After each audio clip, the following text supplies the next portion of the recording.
नीलाचलनिवासाय नित्याय परमात्मने बलभद्रसुभद्राभ्यां जगन्नाथाय ते नमः। सर्वोभ्यो नमो नमः।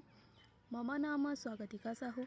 अहं केन्द्रीयसंस्कृतविश्वविद्यालयस्य जम्मूस्य श्रीरन्वीरपरिसरस्य शिक्षाशास्त्रे विद्याशाखायाः प्रथमवर्षस्य छात्रा अध्यापिका अस्मि। मम अनुक्रमाङ्कः 100+100 अस्ति। अधिगमः विकासयोः मनोविज्ञानम् इति नाम्नः द्वितीयपत्रस्य चतुर्थ उन्मेतेः बुद्धिः सम्प्रत्ययः प्रकाशश्च बुद्धिः सिद्धान्तः इति अंशोपरि किञ्चित् वदामि। बुद्धेः प्रकृतिसम्बन्धेः वर्णनं तादृशमेव कठिनयथा विद्युत्सम्बन्धेः अवगमनं। वयं सर्वे विद्युत्क्षेत्रादः विषये परिचिताः। तस्योपपादनं मापनं च कुर्मः। परञ्च तस्य प्रकृतिविषये अवगमने समर्थाः भवामः इत्यमेव स्थितिः बुद्धेः अपि वर्तते। विद्युत् एव बुद्धिः एका शक्तिः आसीत्, यस्याः विषये वयं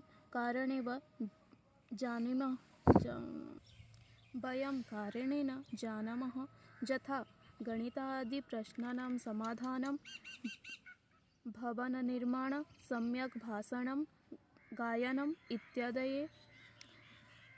वैयक्तिकभिन्नतायाम् अपि बुद्धिः प्रधानकारणम् अस्ति।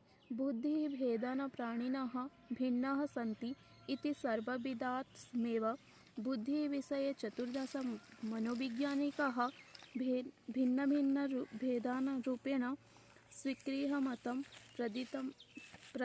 प्रतिपादयन्तः। केचन अनुकूलनस्य प्रकृतिः, केचन अधिगमस्य योग्यता बुद्धिरस्तीति। फ्रीमेन् महोदयः सर्वासां परिभाषाणां विश्लेषणं कृत्वा त्रिषु भागेषु विभाजनं कृतवान्। समाजजीवनस्य योग्यता बुद्धिः, अधिगमस्य योग्यता बुद्धिः, अमूर्तचिन्तनस्य योग्यता बुद्धिः, बुद्धिः सिद्धान्तः। बुद्धेः सिद्धान्तस्य तात्पर्यं बुद्धेः प्रकृतेः संरचनायोः क्रमबद्धस्पष्टीकरणमेव च वर्तते। बहवः मनोवैज्ञानिकाः बुद्धेः संस्थानप्रकृतेः ज्ञानार्थं बहूनां विश्लेषणात्मक अध्ययनं कृतवन्तः। तेषाम् उपदेशं बुद्धेः कारणानां तत्त्वांश्च ज्ञानम् आसीत्, येन बुद्धेः जटिलप्रक्रियाः ज्ञानं सम्यक्रूपेण भवेत्। बुद्धेः प्रमुखकारणीयसिद्धान्तः वर्तते एककारकसिद्धान्तः, यस्य सिद्धान्तस्य प्रतिपादितं तथा इतरेण वेदसः सन्ति, यथा अर्किमिडीस्, न्यूटन्, जर्मन् विलियम् टर्म्। द्विकारकसिद्धान्तः स्पिट्जर् महोदयः। बहुकारकसिद्धान्तः थर्मन्। समकारकसिद्धान्तः केली।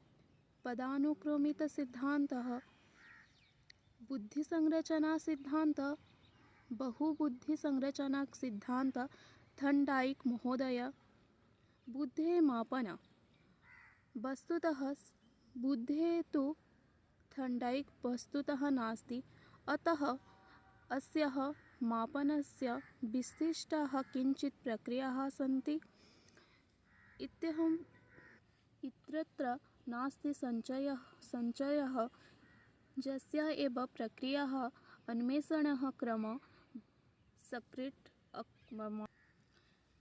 स्किनर् महोदयः 1905 तमे वर्षे बुद्धेः परीक्षणं प्रथमवारं कृतम्। अत्र तस्य अर्धाङ्गं रूपेण थियोटिट् महोदयः आसीत्। अन्तिमे IQ formula MA by CA into 100.